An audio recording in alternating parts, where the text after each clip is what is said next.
보건의료 형제학과 1학년 학생들 안녕하세요. 9주차입니다. 9주차 수업을 시작하기 전에 지난주 8주차에 대면으로 해서 여러분 중간고사를 봤습니다.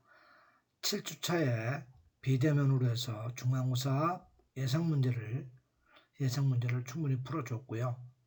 그 다음에 번호는 좀 틀리지만 예상 문제 풀어본 그대로 시험 문제가 나왔습니다. 여러분의 성적은 지금 작업하고 있는 중이고요.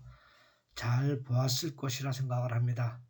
참 문제까지 다 가르쳐줬기 때문에 정답도 다 가르쳐줬고 여러분이 충분히 잘 봤을 거라고 본인이 공부한 만큼 점수가 나올 겁니다.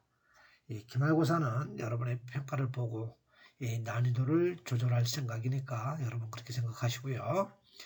잠시만 이번 주 9주차에는 비대면 수업은 그 이론과 본 교수가 쓰는 병원의 프로그램을 갖고 학교 프로그램 가지고는 이것이 환자가 연동이 안 되기 때문에 좀 어려움이 있어서 본 교수의 병원에서 사용하는 그 프로그램을 갖고 사용하는 방법, 여러분이 접수하는 방법을 구체적으로 좀 배워볼 예정입니다. 수업 끝날 때까지 그렇게 하고요.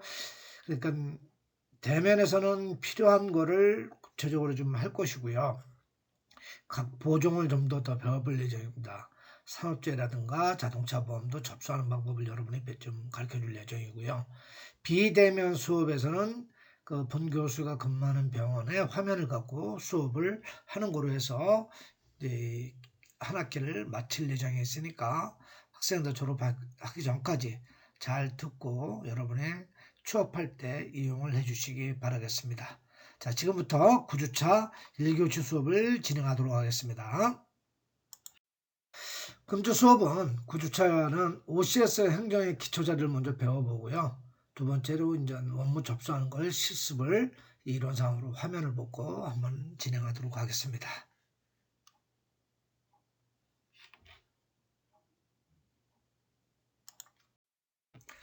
자, OCS 업무행정의 기초자료입니다. 이거 OCS는 처방전자정보 시스템이라고 얘기했고 시험에도 꼭 나왔죠. 그래서 OCS 업무행정의 기초 자료가 뭐냐면 업무행정 기능은 접수 기능이 있습니다. 우선 접수 기능에서 접수 기능은 뭐가 있냐면 첫 번째로 환자의 보험 정보와 보험이라는 것은 건강보험, 의료급여, 산업재해, 자동차 보험 재해, 그 다음에 뭐 공무원 상해 뭐 그런 거죠. 보험 정보와 인적 사항을 관리하는 프로그램으로 한 개의 환자 번호로 그러니까 병력 번호라고도 합니다. 환자 번호로 보험 종류에 관계없이 사용할 수 있도록 설계했습니다.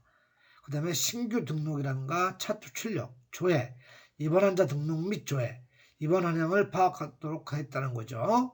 두 번째는 외래나 입원 환자 접수 및 차트를 출력할 수 있게끔 해놨고요. 세 번째는 건강보험 및 의료보호 대상자, 의료급여 환자죠. 그렇죠? 자격조회를 할 수 있게끔 해놨고요. 네 번째는 보험 정보를 변경하는 거죠. 그러니까 이걸 뭐 의료보험에서 의료급여로 아니면 의료보험에서 산재나 뭐 자보로 이렇게 바꾸는 거죠. 그래서 보험 정보를 변경하는 거하고 관리하게끔 돼 있죠. 그래서 보험 구분을 변경할 수 있게끔 해놨습니다. 다섯 번째로 외래와 입원을 예약을 잡는 거를 해놨습니다. 예약 관리를 할 수 있게끔 해놨고요. 여섯 번째로 진료 내원일, 그러니까 그 환자가 한 사람의 환자가 내원한 그걸 볼 수 있게끔 해놓고 그 다음에 그 사람의 미수금이 있었다면 미수금 관리할 수 있는 화면 기능이 있습니다. 일곱 번째로 예방접종 환자 관리 이력도 할 수가 있습니다. 예방접종을 어떻게 했는지를 볼 수가 있고요. 여덟 번째로 가족 차트 병력을 관리할 수 있겠죠. 가족의 병력을 관리할 수 있게끔 되어 있습니다. 그 다음에 아홉 번째로 바이탈 정보, 그러니까 환자의 바이탈 정보를 볼 수 있는 기능이 있다는 것입니다. 이렇게 접수 기능이 다양한 기능을 갖고 있으니까 접수할 때 여러분이 접수하면 단순히 환자만 접수하는 것이 아니라 그 사람의 보종이라든가 이런 걸 전부 다 할 수 있기 때문에 여러분이 접수하면이 가장 여러분이 기초적인 것이라는 걸 여러분이 기억을 해주셨으면 좋겠습니다.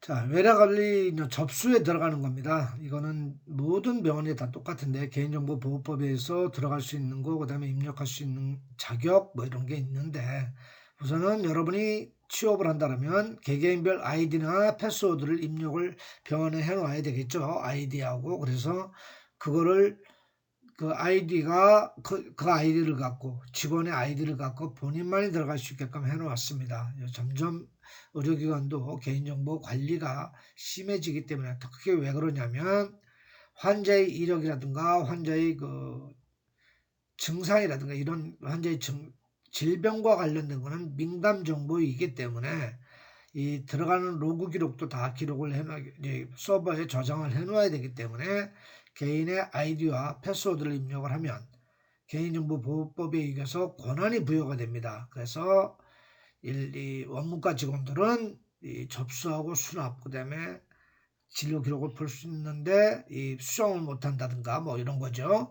그다음에 간호사는 간호기록지를 기록을 할 수 있지만 의사 기록은 기록을 못할 수 있게끔 한다든가 의사는 의사의 기록만 기록할 수 있게끔 권한을 제한적으로 부여하고 있다라는 겁니다. 그래서 직원별로 다 다룰 수 있다라는 거, 부서별로도 다르고요. 두 번째, 신규 직원의 경우 부서장의 결재를 듣고 전산정보실 또는 개인정보관리부서에 외래 접수 자격을 부여를 받아야 됩니다. 아무나 와서 다 접수하는 것이 아니라 개인정보, 그러니까 개인의 아이디와 패스워드를 부여를 받아야, 패스워드는 부여받지 않는지 본인이 만드는 거고 그 아이디를 부여받아서 그 다음에 본인의 자격과 권한을 부여받은 다음에 접수를 할 수가 있습니다. 기본적으로 해서 병원 정보 사용자 확인을 받아야 되죠. 그래서 아이디를 넣고 그 다음에 패스워드를 넣었는데 이거는 기존에 먼저 부서장의 결재를 득한 다음에 전산정보 관리하는 부서라든가 아니면 개인정보관리부서에서 아이디에 대한 사용 권한을 부여받은 다음에 로그인을 할 수 있다는 겁니다.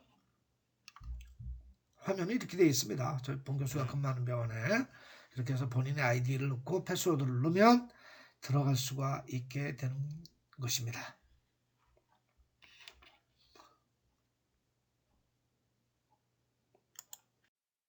이렇게 수납 작업은 왜냐면 원무과에서는 접수뿐만 아니라 수납도 이루어지는 곳이기 때문에 수납자가 누구냐 본인의 이름을 굳이 이거는 본인 아이디로 로그인이 되면 자동적으로 수납자는 생성이 되는 겁니다. 왜냐면 아이디가 중복으로 아니면 같이 쓸 수 있는 게 아니기 때문에 자기 아이디를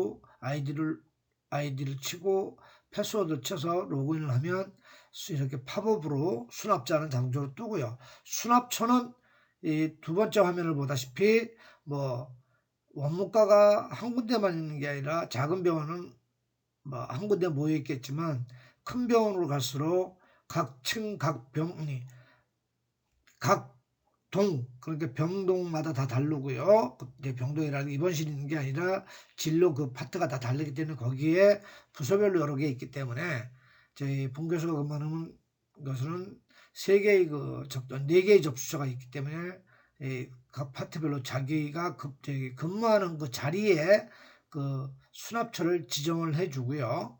그 다음에 수납 교대 근무라는 것은 왜냐하면 그 자리가 야간에 쓸 수도 있고 주간에만 쓸 수도 있습니다. 그래서 교대를 한다라고 하는 거죠. 모든 의료기관은 여러분이 근무할 종합병원 같은 경우는 주간과 야간, 그 다음에 토요일 오후에 근무하는 병원도 있기 때문에 교대를 한다라고 하는 거고요.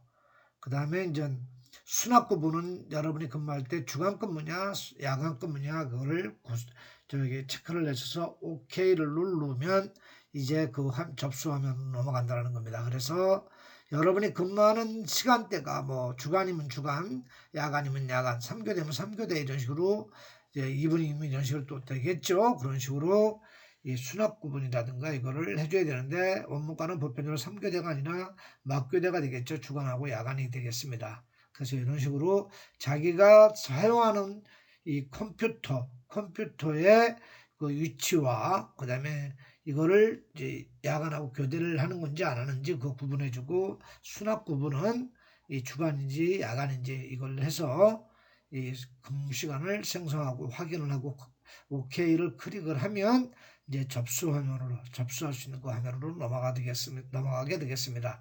접수 화면은 다음 화면에서 보도록 하겠습니다.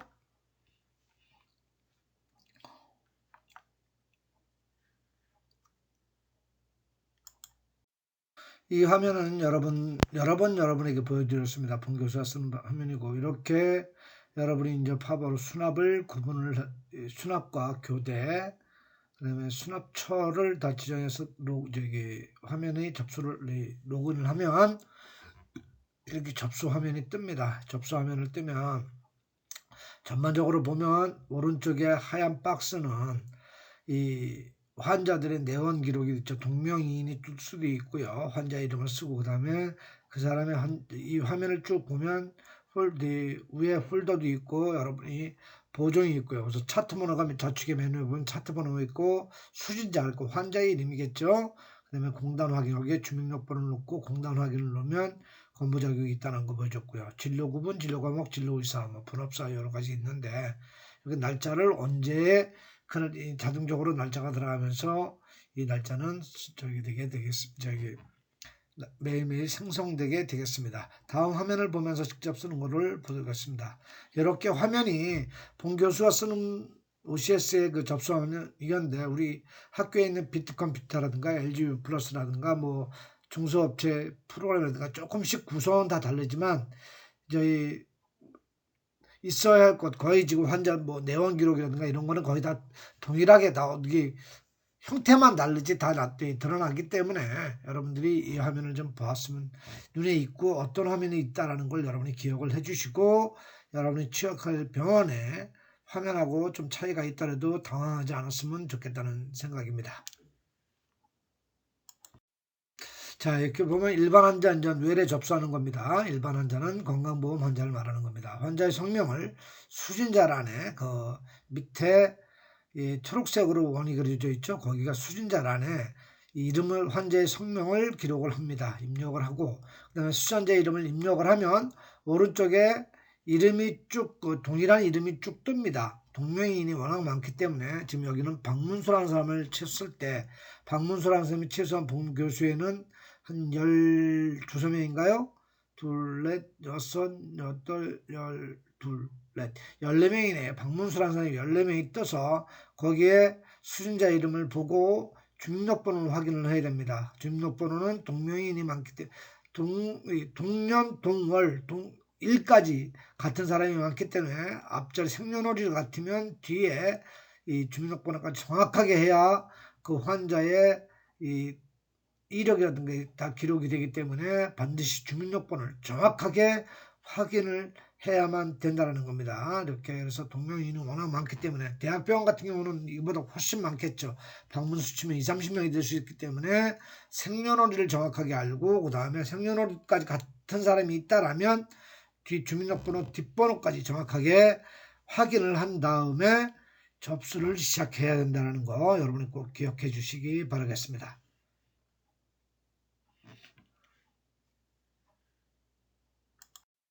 자, 이렇게 저희 본 교수의 이름을 고봉근을 치면 고봉근이가 우측에서 3명이 떴을 때 생년월일을 정확하게 주민등록번호를 정확하게 확인한 다음에 2번 더블 클릭을 하면 고봉근이라는 사람이 좌측으로 땡겨서 오게 되어 있습니다. 만약에 신환이면 안 땡겨 오른쪽에 사람이 없겠죠. 그러면 다시 입력을 다 하는 거고요. 이렇게 두 사람 고봉근을 더블 클릭하면 왼쪽으로 접수 화면에 생성이 되게 된다는 거죠. 그래서 고봉근이가 최근에 의료보험으로 구강외과를 받고 분업대상이고 피부암자는 중학교 있고 그다음에 중학교가 있고 피부암자 있고 증번호 자격 취득이 있고 그다음에 고봉근의 주소가 나오겠죠. 기존의 주소. 그래서 이렇게 자동차 보험 받던 적이 있으면 오른쪽에는 자동차 보험 그런 게 있고 이런 식으로 뜬다라는 거죠. 그리고 더블 클릭을 해서 환자의 정보를 갖고 온다라는 것이 접수 화면의 기본이라는 거죠. 자, 이렇게 여러분이 한번 기억을 해주시면 되겠습니다. 이같이 접수 화면을 봤는데 이제 접수를 어떻게 하냐 이걸 굳이 기억을 화면에 여러분에게 이론으로서 적어놨으니까 여러분 이 정도를 기억을 하면 어느 병원 가서도 충분히 이용할 수 있다는 겁니다. 1. 일반 환자 외래 접수하기. 네 번째, 해당 환자가 처음 내원하는 환자의 경우 오른쪽 환자 조약칸에 나타나지 않는다는 거죠. 그러니까 처음 신환 같은 경우 처음 오시는 분 같은 경우는 없겠죠. 그거는 다시 입력을 하는 거고요. 조회력이 없을 경우 수신자의 이름을 넣고 주민등록번호를 입력하고 공단은 자격건강보험공단의 포털이라든가 아니면 자격조회 단추가 있으면 그걸 눌러서 공단 확인을 하고 건보 자격 여부를 확인하고요. 그 다음에 나머지 전화번호, 주소 입력, 개인정보를 입력을 해야 된다는 겁니다. 여기까지 입력하는 것은 개인정보보호법에 의해서 동의를 받지 않아도 된다라고 이미 해석 유권 해석이 내려와 있기 때문에 이런 거 수집하는 건 굳이 동의서가 받지를 않아도 됩니다. 그러나 이 주소를 가지고 전화를 한다든가 했을 경우는 민감정보를 가지고 전화할 수 있기 때문에 그 개인정보 동의를 미리 받아야 된다는 거고요. 자, 두 번째, 보험 정보를 조회를 하는데 이건 이미 한번 여러분이 자격조회하라고 얘기했죠. 지난주 시간에도 직접 화면을 보고 쭉 다 의료급여할 때도 충분히 설명을 했고요. 그래서 신규환자의 경우는 환자명과 주민등록번호 입력 후 공단 확인을 하고 보험코드 또는 화면의 진료 구문에 보험정보를 선택을 하는 겁니다. 의료보험이라고. 건강보험 환자는 뭐 의료보험, 건보라고 되어 있으면 건보, 의료보험이면 의료보험 이런 식으로 선택을 하고요. 공단 확인은 뭐 얘기했듯이 건강보험공단 자격조회에서 환자의 보험 여부를 확인해야 하나 공단 조회 화면 전환 등 시간적 단축을 위해 공단 조회 화면을 각 의료기관의 OCS에 도입을 적용하고 있다는 거죠. 그래서 OCS로 다 조회를 할 수가 있게끔 해놨다는 겁니다. 그래서 코드의 1은 의료보험이고 코드의 2는 의료급여로서 이종이라든가 장애인은 장애인을 의미한다는 거고 코드 3은 뭐 산재보험, 코드 4는 자동차보험, 코드 5는 후불 의보라 해서 의료기관에 따라 명칭의 차이가 있으며 의보 작용 무자격자로서 의료보험 100% 본인부담 적용 시 코드 5 후불 의보를 선택한다. 이거는 각 의료기관마다 명칭은 좀 다를 수가 있는데 거의 비슷한 용도로 저지간 코드가 있다는 거 여러분이 기억을 해주시고요.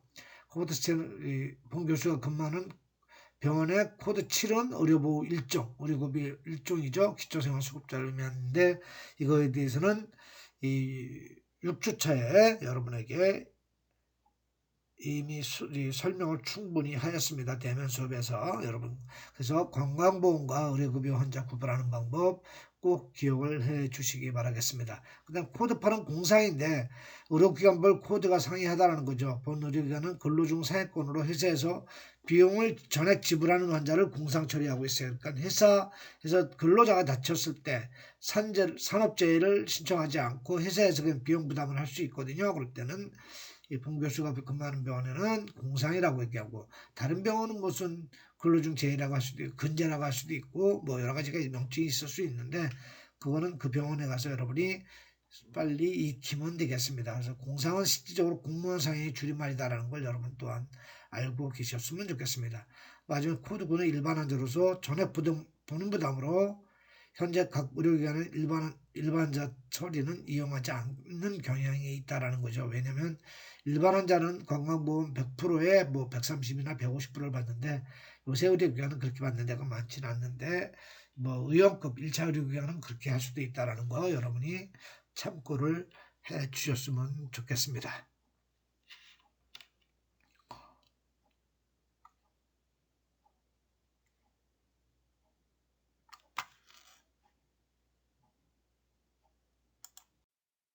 자, 공단 조회 화면 실습인데 이거는 충분히 수업 시간에 많이 보여줬던 겁니다. 그래서 공단 확인 클릭을 하고 본교수가 쓰는 공단 확인 조회를 하면 이렇게 팝업이 뜹니다. 법인 공인인증서가 있어야 되겠죠. 공인인증서 법인의 공인인증서를 팝업을 해서 거기에 패스워드를 넣고 확인을 누르면 환자 자격조회가 생성이 된다는 거죠. 이거는 모든 의료기관이 동일하게 이와 같은 방식 팝업이 뜨고 공단 확인 자격조회 화면이 뜨고 병원 의료기관 시장에 맞게끔 그 다음에 이제 팝업이 떠서 법인 공인인증서를 패스워드를 넣어서 확인을 누르면 그 환자의 자격조회가 나타난다는 겁니다. 이거에 대해서 여러분들이 충분히 많이 설명을 들었기 때문에 일단 이건 간단하게 넘어가도록 하겠습니다. 이와 같이 자격조회를 하면은 그 환자의 자격 화면이 뜨게끔 되어 있습니다. 본 교수 같은 경우는 깨끗하죠. 뭐 저기 내국인이고 무슨 질환이라든가 산정특례라든가 희귀질환, 차상위계층, 뭐 의료급여 환자도 아니고요. 선택의료기관도 아니고, 근데 산정특례도 아니고, 근데 임플란트나 이 노인틀도 대상이 아니기 때문에 자격조회를 하면 그냥 건강보험으로 깨끗하게 나타난다는 거. 여러분이 이제 수업 시간에 설명을 많이 했기 때문에 이제는 익숙하리라 생각을 합니다.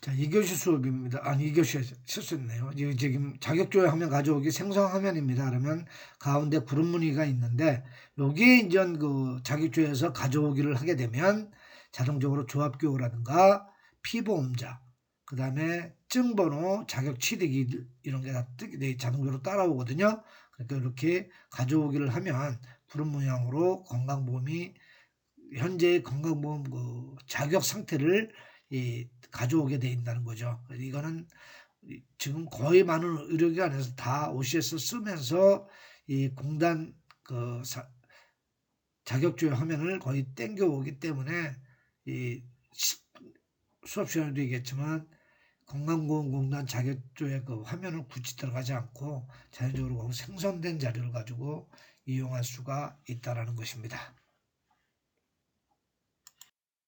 자, 이 화면은 이제 그 다음에 자격조회를 했으면 그 사람이 이제 이 공고경상 이거는 이제 본 교수가 근무하는 병원에 그 구분을 해놓은 건데 이 사람이 어떤 자격을 갖고 있는지 일반적으로 건강보험이면 문제가 없기 때문에 난이라는 걸 쓰고 공상은 공무원 상해인지 8번은 군인 그 다음에 9번은 군무원 그 다음에 뭐 A는 원폭, C는 차상이자, H는 희귀난치, E는 차상위 만성질환, F는 차상위 장애인, G는 긴급복지 지원이라 가지고 각 파트별로 지원하는 거라든가 할인율 이것이 다 차이가 나는데 병원에서는 환자 본인 부담에서 작게 내더라도 이 코드를 갖고 그 각 파트별로 예를 들어서 군인이나 공무원 같은 경우는 군인 상해 같은 거는 공무원 상해도 들어가고요. 원폭 피해자는 보험공단에서 돈을 주고 차상위치는 지자체에서 돈을 주는 거고요.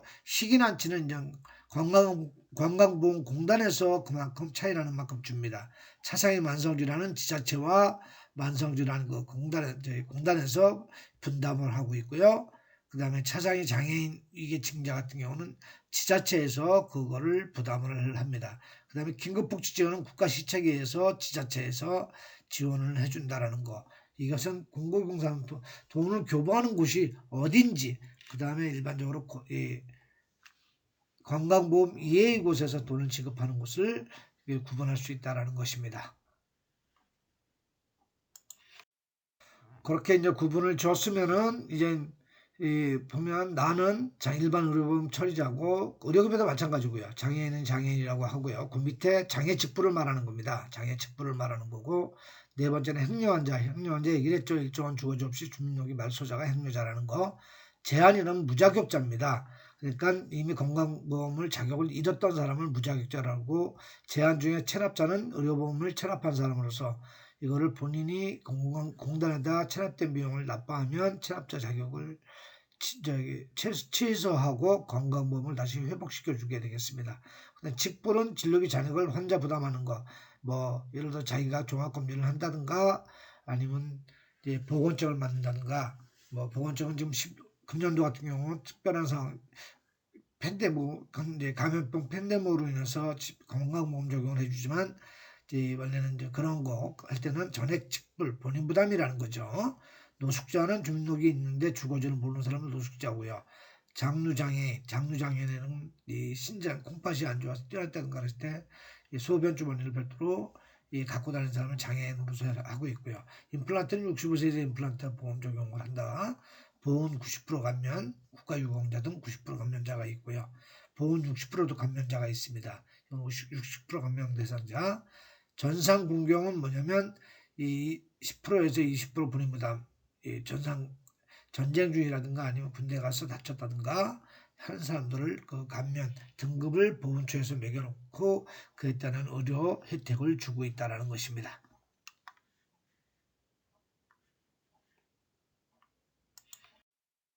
다음으로는 의료 작업 완료 후 환자 접수하는 거죠. 환자 접수로서 이제 접수를 진료 구분해서 보종을 선택한 다음에 그다음에 이제 진료과로 선택을 해야죠. 진료과로 선택을 해서 의사를 선택을 해야 되는 겁니다. 선택이 아니라 자동적으로 그 과를 선택을 하면 그 과의 주치의가 자동적으로 이제 구동되게끔 모든 병원이 해놓고 있다는 걸 여러분이 참고해 주시고요. 그래서 진료 과목도 여러 가지가 있기 때문에 내과 1도 있고 2도 있고 뭐 대학병원 같은 경우는 내과 의사가 뭐 4, 50명 되기 때문에 뭐 예를 들어서 내과 중에서도 류마티스 내과라든가 혈관 내과라든가 종양 내과라든가 소화기 내과 뭐 이렇게 소화기 내과에서도 여러 분의 의사가 있기 때문에 그걸 구분을 해서 비록 본 교수의 병원은 1번부터 7번까지 내과가 있지만 이 소화기 내과라든가 이런 걸 구분을 굳이 세부과를 안 했다는 거. 세부과는 안 해놓고 그냥 이렇게 구분을 하니까 여러분이 몇 내과는 어떠한 세부 진료를 하는지를 참고를 해서 접수를 해야 된다는 거죠. 이 수많은 진료과 중에서 하나를 선택을 하면 밑에 진료 의사는 자동적으로 구동이 되게 돼 있다는 거 여러분이 참고를 해 주시면 되겠습니다.